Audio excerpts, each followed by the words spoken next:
Atención, este episodio contiene lenguaje agresivo, así como descripciones de los asesinatos realizados. Se recomienda discreción.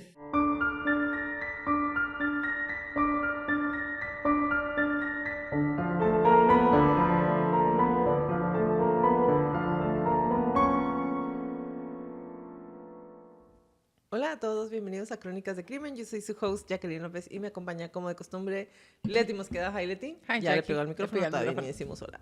Y allá en la ultratumba está el Brando. Hi, Brando. Hola. Queremos invitarlos a nuestras redes sociales, Facebook, Instagram, YouTube, X, Patreon, a todas partes, síganos. Todos como Crónicas de lados. Crimen. Pueden buscarnos Crónicas de Crimen y salimos en todas partes. A que nos den follow, ahí subimos información, fotos de nuestras crónicas. En el Patreon estamos subiendo los links para que se vayan a los documentos de donde saco toda la información. Y a que nos compartan con sus conocidos, es la única manera de que más gente pueda escuchar nuestras crónicas. Comenzamos.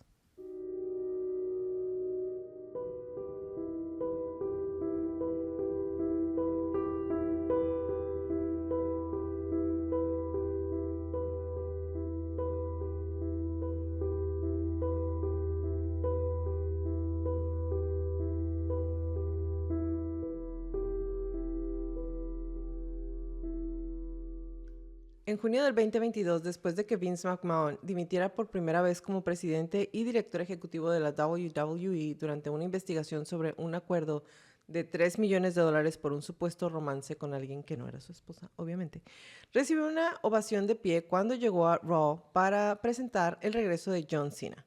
El momento, en última instancia, sería su última participación en la pantalla. A principios de julio de ese año, The Wall Street Journal informó que McMahon había acordado pagar más de $12 millones a 4 mujeres en los últimos 16 años para reprimir las acusaciones de mala conducta sexual e infidelidad. La SEC, por sus siglas en inglés de Securities and Exchange Commission, y los fiscales federales iniciaron investigaciones sobre el uso de fondos de la empresa para realizar los pagos. Y la WWE se vio obligada a actualizar sus estados de resultados una vez que descubrió que los pagos de McMahon a cambio del silencio de otras personas en realidad habían ascendido a los $19.6 millones. Como es característico de la organización, no se mencionó en pantalla el drama que se estaba desarrollando tras bambalinas ese verano. La crónica del día de hoy no les va a traer un asesino, de menos no uno que haya sido juzgado como tal, pero nos va a abrir los ojos a una de las organizaciones con más influencia en el deporte norteamericano, con más cultura norteamericana, y su más grande creador. Porque aunque la lucha libre ya existía, hay también un antes y un después de que este hombre la evolucionara y revolucionara toda la industria. El día de hoy les voy a narrar la crónica de la evolución y caída del mogul de la WWE, la vida secreta de Mr. McMahon.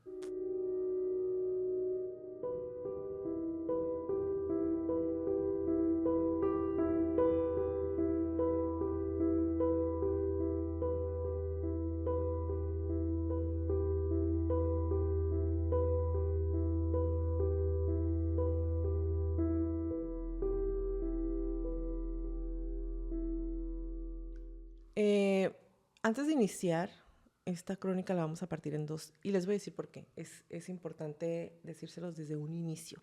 La crónica la vamos a partir en dos porque, va a tener 2 episodios porque les voy a ir contando su vida. Les voy a dar como, no les puedo dar un resumen porque a lo largo de los años van saliendo diferentes temas, que es lo que hace, que al final vayamos a unir todo y ver las diferentes acusaciones que ha tenido y por la acusación y la última demanda, que es por lo que está esperando ahorita su juicio. Entonces, les voy a ir platicando y luego nos vamos a regresar específicamente a la parte ya legal de todo este caso. Entonces, es una cochinada. Necesito que me digas cómo te hizo sentir todo esto y cómo te hizo sentir ahorita, porque bueno, dime cómo te hizo sentir ahorita, porque ahorita estamos viendo partes muy específicas de los episodios. ¿Cómo te hizo sentir eso? Es que ya ves que en la tarde que llegué te dije, se me hizo medio ordinario.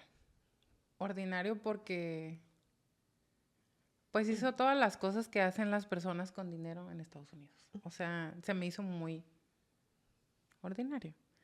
Y seguimos viendo el documental, porque me quedé como 3/4 partes. Y en eso que vimos justo antes de empezar a grabar fue donde dije, no, o sea, no eres tan ordinario. O sea, sí, pero traes como Los toppings. Los sprinkles y los toppings y la cereza del pastel. Entonces, ahorita te podría decir, me dejó como medio asqueada su trayectoria, su personal brand, Su persona. su persona, su marca personal, lo que le entrega a su público que tanto lo quiere y lo mima. Y lo idolatra. Y lo idolatra, lo que le entrega a su familia, lo que le entrega a su talento, a sus empleados. Les queda debiendo a todos porque la mayoría eran muy entregados A para todos él. menos a él mismo. Sí, y lo dicen en una parte del documental, su relación. Él tiene una sola relación monógama a la cual está completamente dedicado y eso es al negocio. Exactamente. Entonces, pues guaquis con este señor. Okay. El escándalo de tráfico sexual de Vince McMahon es un escándalo en curso que involucra al promotor de lucha libre profesional Vince McMahon, como se los acabo de mencionar, propietario de la WWE o WWE desde hace mucho tiempo, y las acusaciones de un ex empleado de la WWE que McMahon la traficó y agredió sexualmente en la sede corporativa en Stamford, en Connecticut. Según investigaciones, en junio del 2022, la junta directiva de la WWE inició una investigación de un pago de 3 millones para silenciar a alguien, y la junta descubrió que McMahon había realizado pagos de 12 millones de dólares a 4 mujeres, 2 de las cuales alegaron conducta sexual inapropiada o acoso por parte del hombre. Esta no era la primera vez que había sido acusado públicamente de conducta sexual inapropiada. En 1992, para que vean nada más la cantidad de años que hay entre unas y otras. Uh-huh. En 1992, la ex referee o ex árbitra de la WWF, Rita Chatterton, alegó que McMahon la violó en 1986 y en el 2006. Y una empleada de un salón de bronceado de Boca Ratón en Florida alegó que McMahon la había acosado y manoseado sexualmente. Como resultado de la investigación, el hombre se retiró en julio del 2022 como director ejecutivo de la WWE, pero siguió siendo su mayor accionista.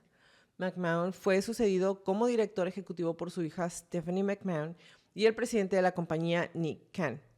En noviembre del 2022 se completó la investigación interna de la WWE sobre los pagos de dinero para mantener el silencio, pero la empresa no reveló públicamente sus resultados. En enero del 2023, McMahon salió del retiro y regresó como presidente ejecutivo otra vez de la WWE en medio de rumores de que la empresa sería vendida. No eran rumores, él salió diciendo que iba a regresar, que lo habían convencido prematuramente de haberse retirado, que estaba listo para regresar, que la empresa era suya y que él la quería vender.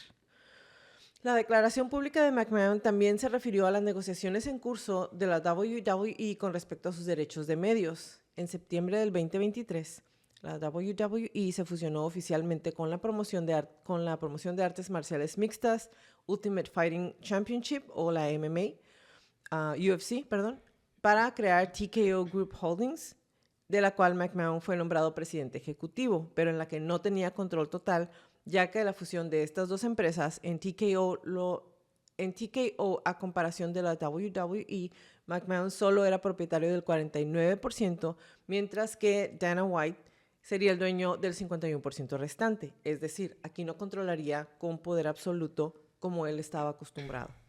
Y hasta aquí podemos ver que pues es un hombre poderoso estándar, como lo dijiste tú. Y algunos hasta se preguntarán quién es Vince McMahon. Ahorita les voy a platicar. Antes de iniciar de dónde viene, quién es y guachumara con este hombre, la WWE o WWE es la World Wrestling Entertainment, que es entretenimiento de lucha libre mundial, por sus siglas en inglés, WWE. Y antes era World Wrestling Federation, pero tuvieron un problema ahí con las iniciales. Más adelante se los voy a platicar. Pero entonces, WWE, World Wrestling Entertainment, ¿ok? Que es el grupo de lucha libre norteamericano. Entonces, Vince McMahon nació el 24 de agosto del 45 en Pinehurst, Carolina del Norte, y la mayor parte de su infancia la vivió con su madre y una serie de padrastros. Hasta los 12 años, él no conoció a su papá biológico porque éste los había abandonado. En una entrevista concedida a la revista Playboy, Vince habló sobre los años de abuso que sufrieron su madre y él a manos de uno de sus padrastros, Leo Lupton. En dicha entrevista declaró: "Fue muy desafortunado que muriese antes de que yo pudiera matarlo. Habría sido muy divertido". Su padre, Vincent J. McMahon, era promotor de Capital Wrestling Corp., pero abandonó a su familia cuando Vince era todavía muy bebé. Vince no lo conoció, como ya se los mencioné, hasta los 12 años y tenía un hermano mayor llamado Roderick McMahon Jr. El abuelo paterno de McMahon fue el promotor de boxeo Roderick James Jess McMahon, cuyos padres eran inmigrantes irlandeses del condado de Galway. Su abuela paterna, Rose Davis, también era ascendencia irlandesa. McMahon fue criado bajo el nombre de Vinnie Lupton y pasó la mayor parte de su infancia viviendo con su madre y varios padrastros. Más tarde afirmó que su padrastro, como ya los mencioné, los trataba horriblemente a él y a su mamá.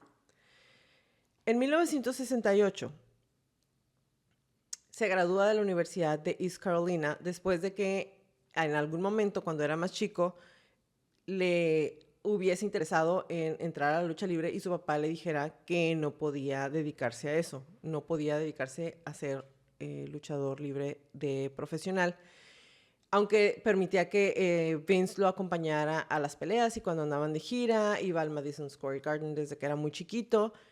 Su ilusión era ser luchador, pero el papá decía que los promotores y los dueños no aparecieran en el programa y debían mantenerse alejados de los luchadores. Entonces, se graduó de la Universidad de East Carolina con un título en negocios y después de una carrera muy pequeña como vendedor ambulante, estaba ansioso por asumir un papel de gerente en la promoción de su padre, la Worldwide Wrestling Federation, que era la WWF. En el 69, McMahon hizo debut como anunciador del ring para All Star Wrestling y en el 71 fue asignado a un pequeño territorio en Maine, en donde promocionó su primera cartelera. Más tarde se convirtió en comentarista de los partidos de televisión después de reemplazar a Ray Morgan en el 71, un papel que mantuvo regularmente hasta noviembre de 1997. En Netflix hay un documental acerca de Mr. McMahon. Y en el documental les platican todo lo que es la vida de este hombre desde que él conoce a su papá y cómo lo empieza a acompañar a las luchas. Y entonces tienen pues muchísimo material de video porque obviamente era televisado o era grabado desde un inicio, ¿no? Desde que él empieza a trabajar con su papá. Entonces él lo está acompañando y los comentaristas de la lucha libre en ese momento, digo, al igual que ahorita, ¿no? Como que eran muy cotizados y como que ellos ponían las reglas para lo que querían cobrar y cómo querían hacer sus anuncios. Entonces, él está platicando que el comentarista se para y va con su papá y le dice: quiero que me pagues más dinero a partir de ahorita o me voy a ir con la competencia. Entonces dice, mi papá se me queda viendo y yo volteo y le digo, ni modo que lo dejemos ir. O sea, sino quién va a anunciar. Y el papá voltea y le dice, a ver, haz un cáliz en el micrófono. Y él empieza a hablar y el papá le dice, te vas a aventar tú la pelea. Y manda a la fregada al otro y a partir de ahí es que él se dedica a estar narrando las peleas. Y algo muy importante aquí es que desde la primera vez que él hace eso, él dice, antes eran más serios a la hora de estar narrando y comentando las peleas, las luchas.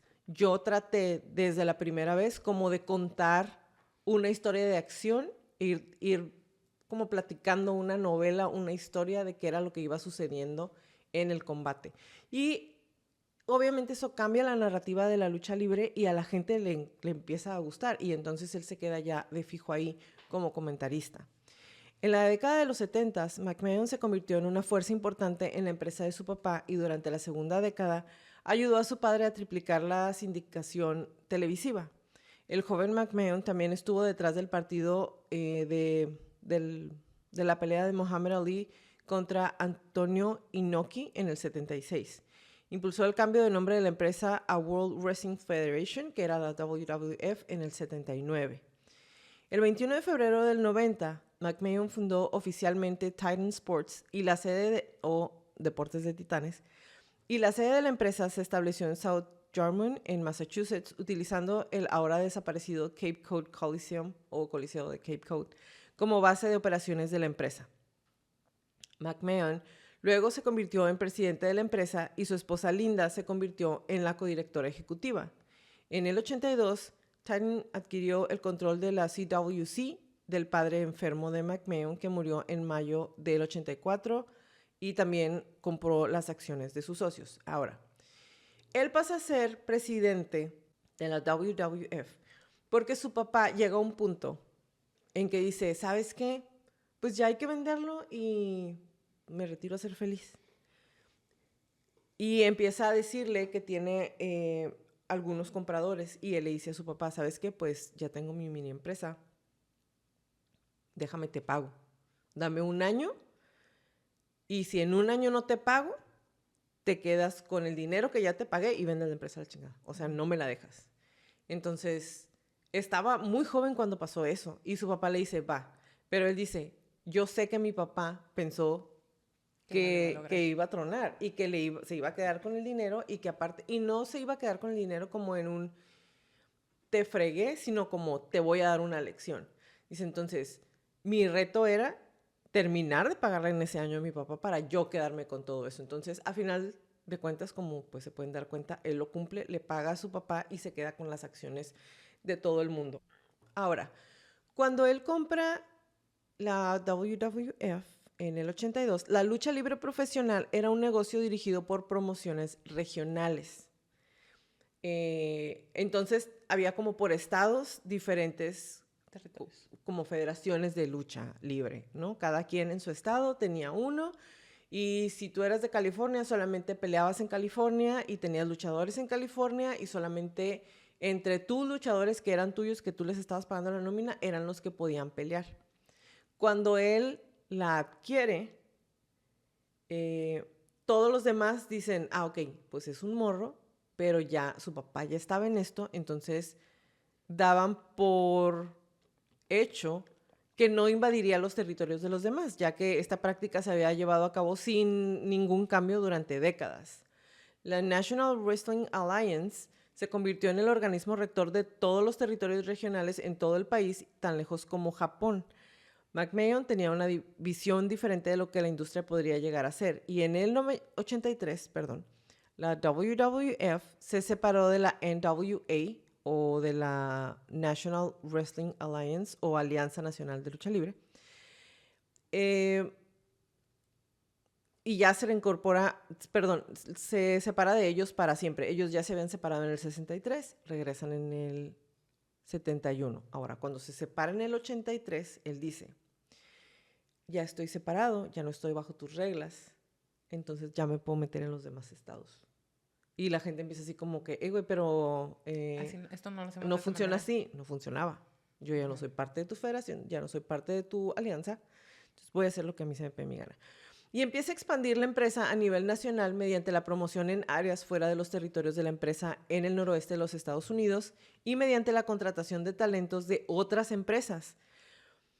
Estas otras empresas eran la Asociación de Lucha Libre Americana, y en el 84 recluta a Hulk Hogan, que todo el mundo que en su momento haya visto la lucha libre o vivió en los 90s, o vivió en los 90s, 80s, 90s, 2000s, y luego cuando lo rescatan otra vez de su retiro, sabe quién es Hulk Hogan. ¿Mande? Lo rescatan de su retiro. Sí, pues ya no estoy trabajando, véngase otra vez. Pues sabe quién es Hulk Hogan, ¿no? Entonces él en la serie que está en Netflix, como les digo, él dice, yo lo fui a ver y me pareció algo espectacular porque él llenaba la cámara y la gente lo seguía. Y yo me acuerdo cuando estaba bien chiquilla que me tocó la Hulkmania, así se llamaba, creo. Y era de que todos los niños querían su muñeco de Hulk Hogan y todos se creían luchadores y era hazme de cuenta como los G.I. Joes, el Great American Hero o el Gran Héroe Americano, Hulk Hogan era. O sea, para los americanos en ese momento simbolizaba como, otra vez, como un G.I. Joe. Era como, y es algo muy absurdo porque si hicieran lo que hacían en ese entonces en la lucha libre, ahorita, güey, cancelado todo el mundo. Pero, por ejemplo, si tenían guerra contra Irak, se creaban un personaje con una bandera de Irak y luego subía Hulk Hogan con su bandera de Estados Unidos y se peleaban en el ring y obviamente pues ganaba Hulk Hogan. Claro. Pero entonces, digo, ahí conforme va avanzando la serie te dice, no, sabemos que es algo que si se hiciera ahorita pues ya, o sea, ni de pedo podremos televisarlo. Pero en ese momento, y él lo dice muchas veces a lo largo del programa, en ese momento eso vendía. Y yo quería que se vendiera.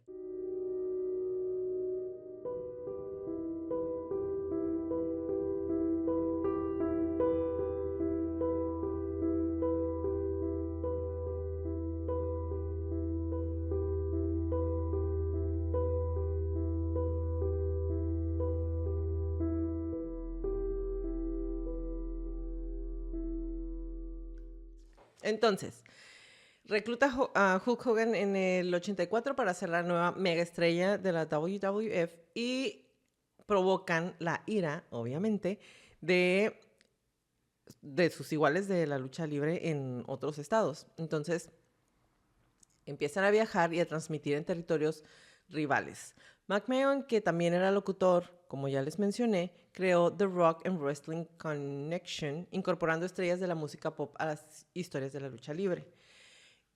Por ejemplo, y también agrega a las mujeres, una de las primeras que sale ahí es... Cyndi Lauper. Cyndi Lauper, exactamente. Y empieza a salir ahí con ellos y luego se sube al ring y se empieza a pelear con luchadores que pesan como 5 veces lo de él. Eso, sí. O sea, lo vi yo. ¿La qué? O sea, fue impactante. Exactamente. Entonces, como empieza a agregar este toque de fantasía, porque ellos lo aclaran desde un inicio. Sabemos que la gente siempre ha pensado que la lucha libre es falsa, pero nos sacábamos sangre de verdad, nos dejamos caer de verdad, y sí es cierto, o sea, no se golpean todo el tiempo tan fuerte, pero sí sufrían lesiones. Los manotazos son verdaderos, la sangre es verdadera. Exactamente. Está coreografiada. Exactamente. Entonces, como resultado de todo esto, empieza a expandir su base de fanáticos a una audiencia nacional dominante, ya que la promoción apareció en gran medida en la programación de MTV. Y en el 84-85, MTV ya era un boom, ¿ok? El 31 de marzo del 85 dirigió la primera WrestleMania en el Madison Square Garden, disponible en circuito cerrado. Yo sé que muchos de los que nos escuchan no van a saber qué es un circuito cerrado. Antes, antes se hacían por ejemplo, pues sí, como pagamos ahora en el internet. El pay-per-view. Ajá, como pay-per-view, pero antes era circuito cerrado y lo pasaban en televisión. Obviamente también había que pagar un precio. Y la gente iba a los estadios y lo televisaban y nada más ciertos canales lo podían pasar. Entonces, pasa el primer WrestleMania en el Madison Square Garden y llega a varios mercados de los Estados Unidos. El éxito de McMahon al crear WrestleMania en la década de los 80 tuvo un impacto significativo en el auge de la lucha libre profesional de toda esta década, a la cual se le llama la era de la edad de oro de la lucha libre americana. A finales de la década de los 80, McMahon convirtió la WWF en una marca de entretenimiento deportivo única que llegó al público familiar y atrajo a los fanáticos que no habían prestado atención a la lucha libre profesional antes. Al dirigir sus historias hacia supercards muy publicitadas, McMahon aprovechó una fuente de ingresos incipiente al promocionar estos eventos en vivo en televisión de pago o pay-per-view.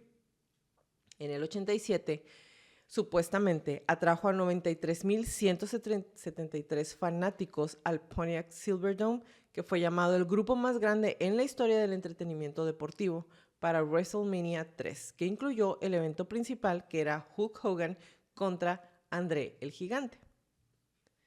En 1993, la empresa entró en la era de la nueva generación, uno de los momentos más difíciles de McMahon después de que se hizo cargo de la empresa, ya que el negocio tuvo altibajos con varios proyectos de la empresa. Y si hay algo que reconocerle al hombre es que siempre fue muy visionario. Le funcionaran o no, si él creía en un proyecto, le daba adelante con él.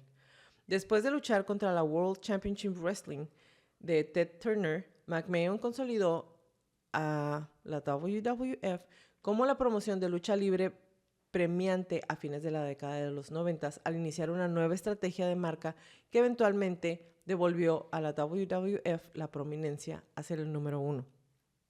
Es decir, ahí en esa década hubo otra persona, Ted Turner, que también empezó a contratar algunos luchadores, y si llegan a ver el documental que está en Netflix se van a dar cuenta que ahí sí empieza como este canibalismo desmedido entre ellos, entre de que si tú no estás tratando bien a los luchadores, yo sí los voy a tratar bien, tú los haces que peleen 7 días a la semana, si no pelean no les pagas, yo les voy a dar peleas 2 días, 3 días a la semana para que se alcancen a recuperar y les voy a pagar el médico y les voy a dar un sueldo base, y entonces se empiezan como este canibalismo entre ellos con los luchadores.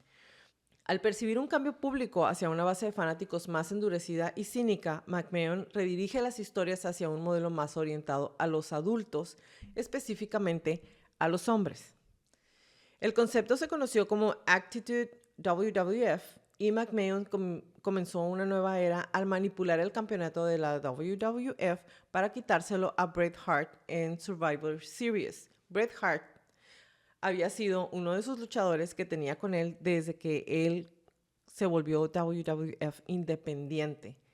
En las historias, en el documental que está en Netflix, Bret Hart está siendo entrevistado y platica cómo es que Vince McMahon se da cuenta de que muy probablemente se va a cambiar al otro, a la otra compañía, y le dice: no hay sentimientos malos. Tú vas a venir, vas a luchar, y si ganas, ganas y te puedes retirar. Pero en realidad, mientras están entrevistando a todos los otros luchadores, a todos les queda muy claro de no lo va a dejar ir con un cinturón que es de la WWF. Entonces, ni de chiste lo iba a dejar que ganara, y hace trampa. Hace trampa.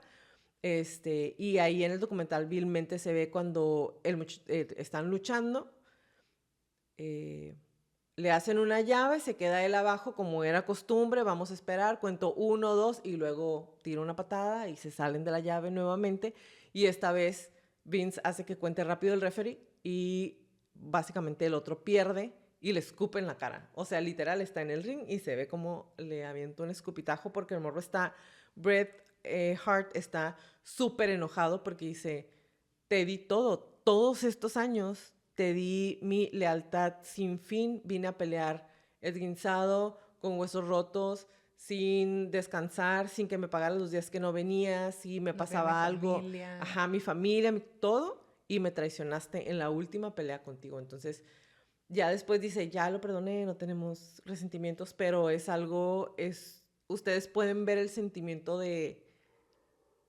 coraje que tiene cuando hace trampa, porque vilmente hace trampa. Y hablando de trampa, su hijo dice, ¿no? En algún momento más adelante le toca pelear contra su hijo y su hijo está platicando y dice que una de las veces él estaba chiquillo, estaba peleando con su papá, y su papá, antes de que empiecen, le da una cachetada y él le dice: estás haciendo trampa, me estás ganando con trampa. Y el papá le dice: tienes que aprender eso. A veces para ganar necesitas hacer trampa. Y yo hago trampa si necesito ganar. Entonces, es parte de la personalidad de Vince McMahon, ¿ok? Entonces, anuncia el comienzo de Attitude Era en el episodio 15 del 15 de diciembre del 97 de Monday Night Raw, en donde McMahon declara: este es un esfuerzo consciente de nuestra parte para abrir el sobre creativo. Es decir, a partir de aquí, si ya estamos haciendo locuras en las luchas, le vamos a subir un chingo más de rayitas, ¿ok? Con el fin de entretener de una manera más contemporánea, se extiende mucho más allá de los estrictos confines de la presentación deportiva en el entorno abierto de entretenimiento de base amplia. Tomamos prestado de tales programas nichos como las telenovelas y otras formas ampliamente aceptadas de entretenimiento televisivo y estamos cansados de la misma vieja teoría simplista de los buenos contra los malos. Seguramente la era es definitivamente pasada, por lo tanto, nos hemos embarcado en una campaña creativa mucho más innovadora y contemporánea que es mucho más vigorizante y extemporánea que nunca. Es decir, agarraron toda la cochinada que había en diferentes programas como... No me sé ninguno de esos. sí, te lo sabes. Donde se peleaban todo el mundo. Oh, ¿Qué como gritaban? Jerry Springer. ¿Ves? Ya sabes. Claro que lo sé. Como Jerry Springer. Trash TV, my favorite. Ajá, exactamente. Todos esos tipos de programas, telenovelas, Trash TV, todo eso, ellos lo metieron en la lucha libre, lo incorporaron. Y entonces gana muchísima importancia y gana de que para muchas personas, y yo me incluyo entre ellas, yo veía la lucha libre ya después, otra vez les digo, yo la veía cuando estaba chiquilla, que estaba Hulk Hogan y el Macho Man y The Undertaker y todos estos. Y luego empiezas a ver esta serie como de novelas porque se casaban. Había amoríos, engaños. Ajá, o sea, sacan una serie de cosas que decía yo, esto ya no es lucha, o sea, no. Y la gente entregada completamente. O sea, ustedes pueden ver los videos en donde la gente le gritaba a las luchadoras porque después meten mujeres, más adelante lo voy a traer. A partir de que entra Cyndi Lauper la primera vez, entonces como que ven que, ay, güey, una mujer jaló. Y empiezan a meter más mujeres poco a poco a la lucha libre. Entra Shayna y luego empiezan a entrar todas estas diferentes amazonas a pelear. Cena, la de Cena, The Warrior Princess. Ella de ahí salió. ¿Salió de la ¿Es lucha la que libre? estabas viendo? Era No la última ahorita, pero ahí está. Ajá. la de que luego es guerrera en su propio programa de televisión. Exactamente. Ay, wow. Oye, nomás para corregir, Lucy Lawless nunca estuvo en WWE. ¿Quién es Lucy? ¿Quién es Lucy Lawless? La Cena, the Warrior Princess. Ajá. Ah, pero había una, Shayna. La China. Ah, Ella. China. Ajá. Entonces empiezan a tener como esta...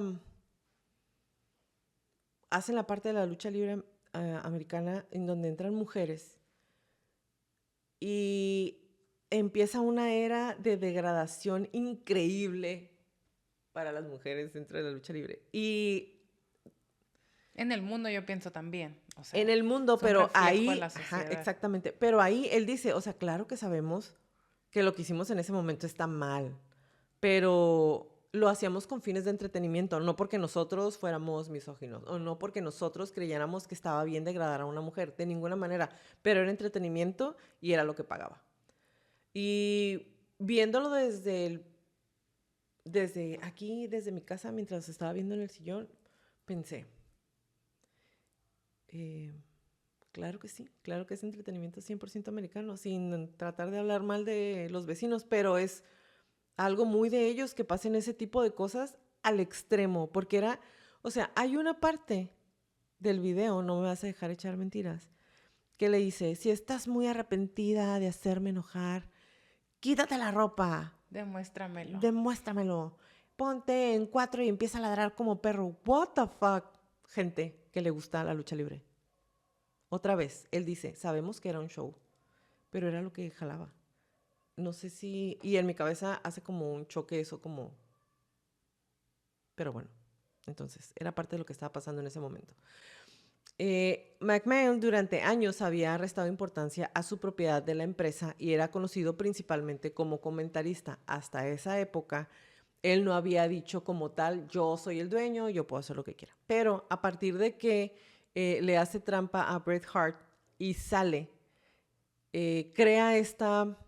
como su alter ego, como este personaje, y él dice en un inicio que es un personaje, ahorita vamos a llegar a eso, que se llama Mr. McMahon. Y Mr. McMahon es una persona nefasta, es un señor malvado, así lo describe él. Empieza una legendaria disputa con Stone Cold Steve Austin, quien desafía su autoridad y como resultado la WWF se encuentra de repente de nuevo en la cultura pop nacional, atrayendo a millones de espectadores para sus emisiones semanales en Monday Night Raw, que se situaron entre los programas de mayor audiencia en televisión por cable. Ahora, Stone Cold Steve Austin fue uno de los luchadores que yo pienso después de Hulk Hogan, él era uno de los que la gente más quería y Mr. McMahon entra en una disputa con él que se extiende muchos años, pero a causa de estas peleas que él tenía con este hombre, la gente regresa a ver otra vez la lucha libre. Durante un tiempo como que bajan los ratings y esto hace que suba otra vez y tiene la mayor audiencia por cable. En octubre del 99, McMahon lideró la WWF en una oferta pública inicial de acciones de la empresa. Además, durante esta era, la empresa adoptó ese periodo incorporado lenguaje muy vulgar, violencia gráfica, estipulaciones controvertidas como las luchas de sujetador y calzones. O sea, es decir, tenían una noche de lucha libre en donde las mujeres solamente podían pelear en panties y bra. Y mientras estaban luchando, empezaban con ropa y luego se la iban arrancando. Ponían estas como bañeras llenas de lodo en donde las hacían que se pelearan. Tuvieron etapas donde ponían una jaula, y no nada más mujeres, hombres y mujeres, estaba la jaula en donde se dejaban caer, había muchísima sangre, chocaban carros, hacían entradas muy peligrosas, tuvieron inclusive una muerte dentro de que cuando estaba pasando todo esto. Y la gente, no sé si era específicamente en esa época, pero la gente estaba como hambrienta. como fuera de control, como en un frenesí bien, Eufóricos. una euforia bien cañona de ver todo esto, todo este tipo de, no nada más abusos, porque obviamente las mujeres que trabajaban allí eran contratadas y ellas sabían a lo que iban, como lo que quieran llamar. No estoy juzgando esa parte, sino simplemente era mucho de todo, mucha sangre, muchas groserías, mucha sexualización de hombres, de mujeres, mucha violencia, no física como parte de la lucha, sino violencia, no sé, como ya una violencia desmedida y tal vez hasta innecesaria, como que ya no era parte del deporte de la lucha libre, Sí, ya era más bien como se fue deformando muchísimo. cómo buscar esa parte novelesca, esa parte Cómo de alimentar el película, morbo. cómo alimentar el morbo, todo esto, ¿no? Entonces, el 24 de junio del 99, McMahon aparece en el programa de Late Night con Conan O'Brien y dijo que veía a Ted Turner como su rival, afirmando: todo lo que diré sobre Ted es que es un hijo de puta. Aparte de eso, probablemente no sea un mal tipo, pero no me gusta en lo absoluto. Eso fue en el 99. McMahon más tarde salió victorioso contra la World Championship Wrestling de Ted Turner en los ratings de televisión en el Monday Night, después de una pérdida inicial de 84 semanas en los ratings de televisión. Es decir, después de haber perdido por 84 semanas el rating contra este hombre y la WCW, regresa y le gana, y entonces cuando le gana se empieza a dar cuenta de que Turner realmente ya no le está echando ganas. ¿Qué pasa? Cuando se hacen, que están las dos divisiones que son las más fuertes, que la WCW empieza a comprar luchadores y le quita como esa, ¿cómo se llama cuando es un solo, como un ¿Monopolio? solo, como ese monopolio, cuando le quita el tipo monopolio de la lucha a Vince, porque utiliza algo nuevo que es robarse luchadores o comprarle luchadores y darles derechos a los luchadores, darles un como seguro, lo básico pues, lo básico que los hace humanos, pagarles su nómina, mandarlos al hospital si se sienten mal, darles días de descanso, etcétera, etcétera. Vince empieza a hacer lo mismo, pero ahora, aparte de hacer lo mismo, les empieza a dar más cosas, anabólicos, empieza a darles más cosas. Y empieza a hacer como esta saturación de todo lo que son excesos en televisión, y lo hacía en vivo, es decir, las mujeres en bras y panties, los hombres peleando, sacándose un montón de sangre, haciendo otra vez entradas espectaculares en la lucha libre, haciendo este tipo de novelas. Entonces él empieza a levantar súper el rating y Ted ya no hace lo mismo. Dice Ted, me copió. Y Vince le dice, sí, te copié y lo mejoré.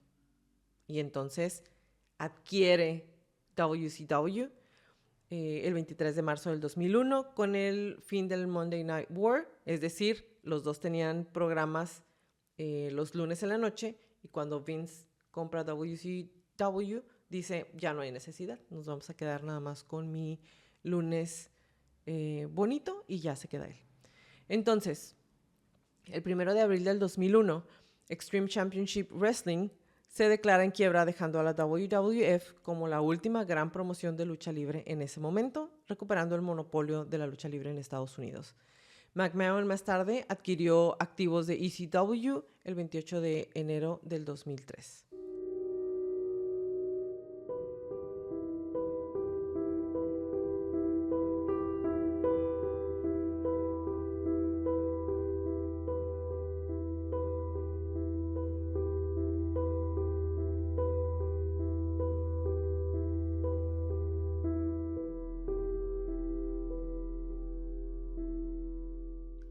En septiembre del 2020, nos vamos a empezar a brincar, el promotor de la lucha libre profesional, miembro del Salón de la Fama, Eric Bischoff, reveló que durante ese periodo de la Monday Night War en las batallas de ratings de televisión, Vince estaba pidiendo mucho por Ted.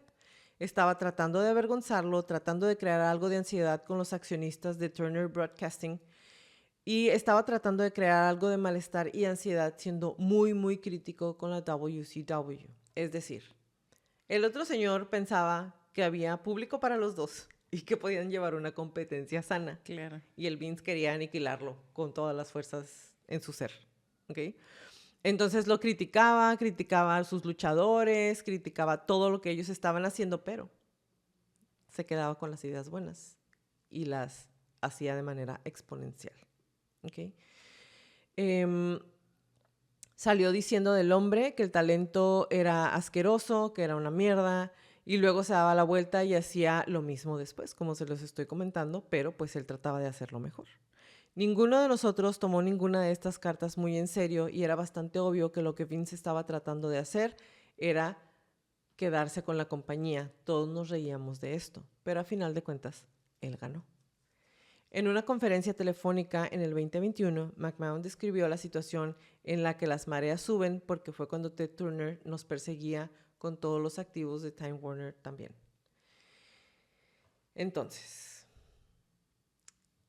el 5 de mayo del 2002, World Wrestling Federation Entertainment anunció que cambiaría tanto el nombre de su empresa como el nombre de promoción de lucha libre a World Wrestling Entertainment, después de que la empresa hubiera perdido una demanda iniciada por el Fondo Mundial para la Naturaleza, que, si alguien sabe, en Estados Unidos, WWF tiene, no, la verdad no busqué qué significa en inglés, ahorita se los digo, es un osito blanco y negro. Y cuando empecé a ver que la lucha libre al principio era WWF, dije yo, ¿en qué momento cambiaron y el osito ganó? Resulta que el osito era desde antes. Entonces meten la demanda y les dicen, no chiquito, esas iniciales están registradas a mi nombre, entonces soy yo, y a él le toca cambiar todo el logo, todas las iniciales, y por eso se vuelve WWE. ¿Okay? Oh, wow. Entonces, el cambio de nombre se produjo oficialmente al día siguiente, el 6 de mayo del 2002, aunque se debió principalmente al fallo a favor, como ya les dije, del Fondo Mundial para la Naturaleza, por sus siglas WWF en inglés. La empresa señaló que brindaba una oportunidad para enfatizar su enfoque en el entretenimiento y le cambiaron a E por Entertainment, pero en realidad es que no les dieron el registro oficial.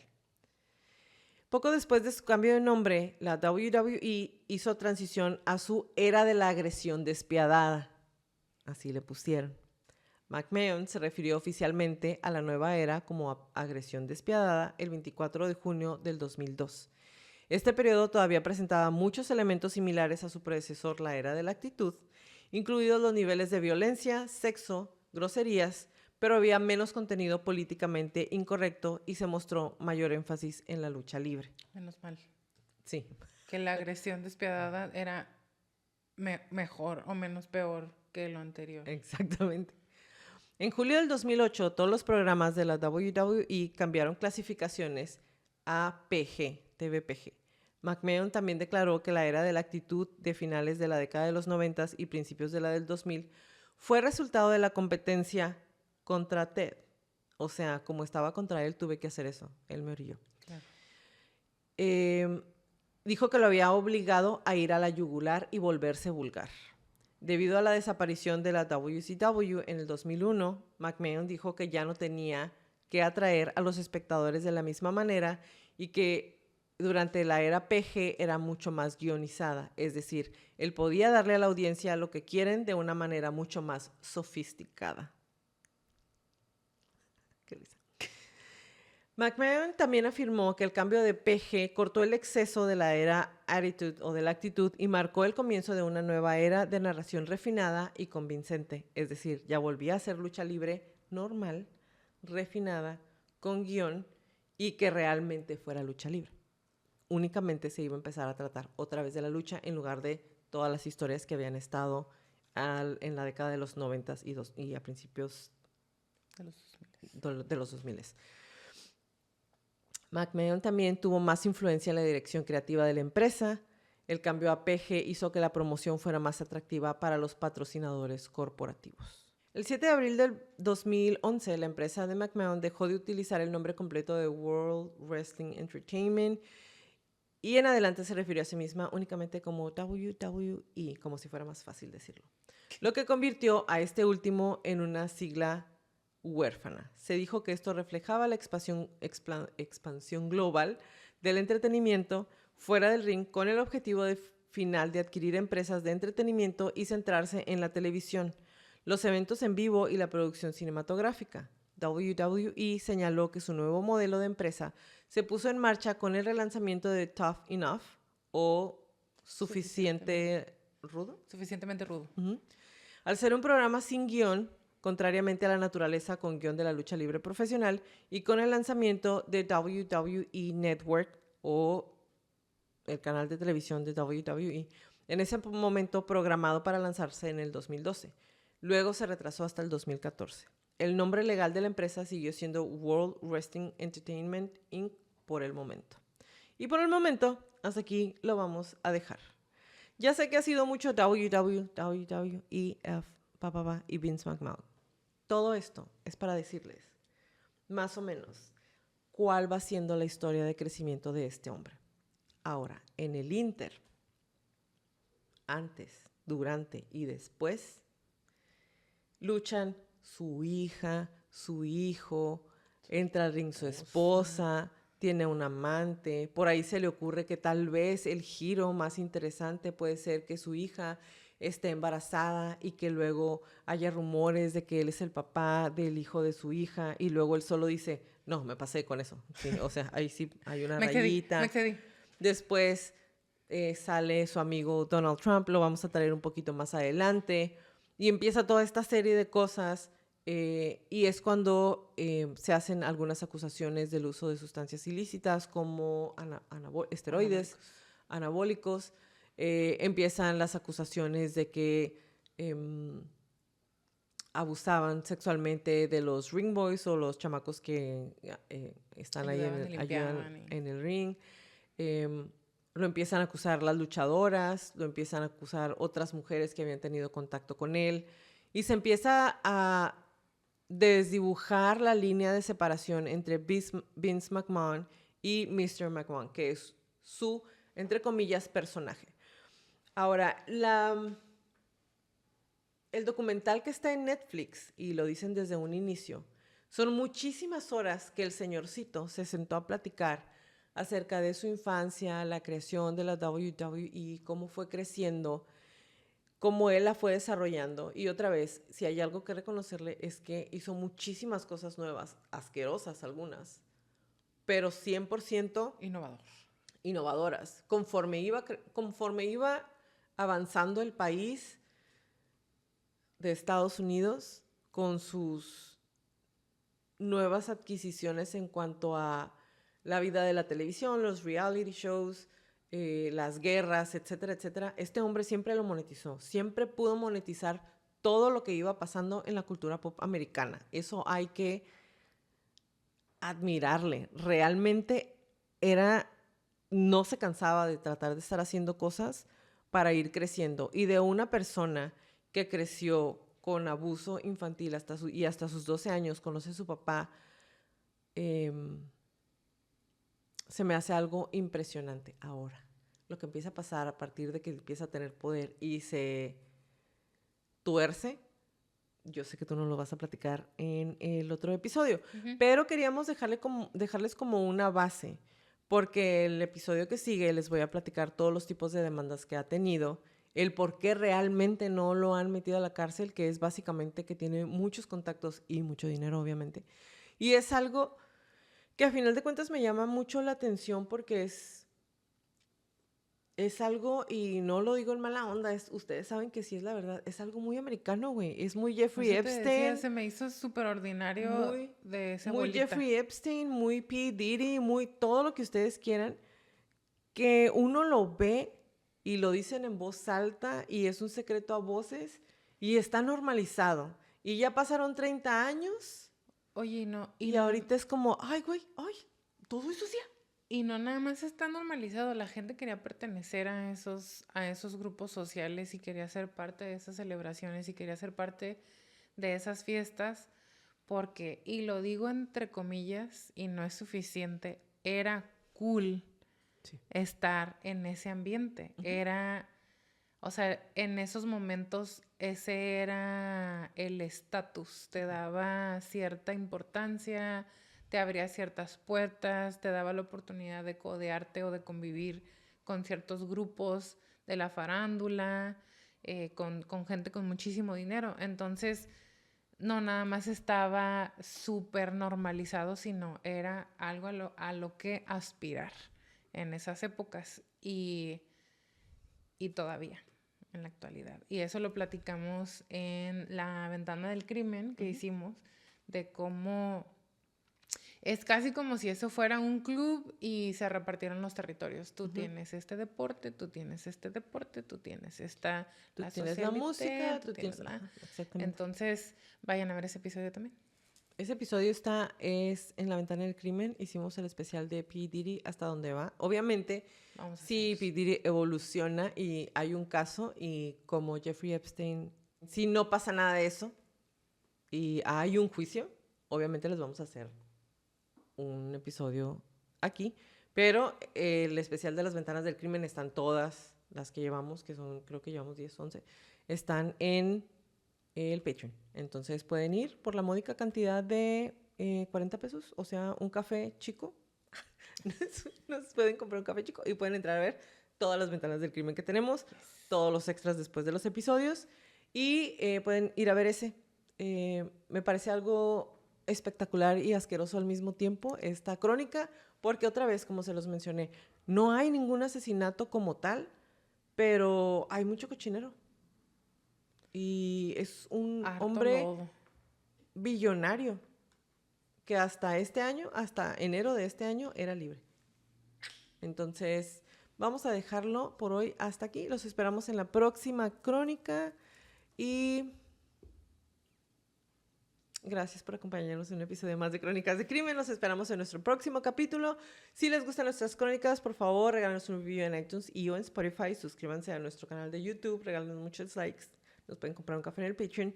Y si tienen alguna crónica que quieren que aparezca en la lista de la próxima temporada, porque esta ya se terminó, mándenos un correo a info@cronicasdecrimen.mx. Como les repetimos en todas las crónicas, créanlo su instinto siempre. Si algo no se siente bien, si algo me dice que salga corriendo, vete. Es mejor parecer paranoico y estar a salvo a quedarte y poner en peligro tu vida. Ahora sí, bye Leti. Bye Jackie. Bye Crónicos. Bye Brando. Bye Brando. Adiós.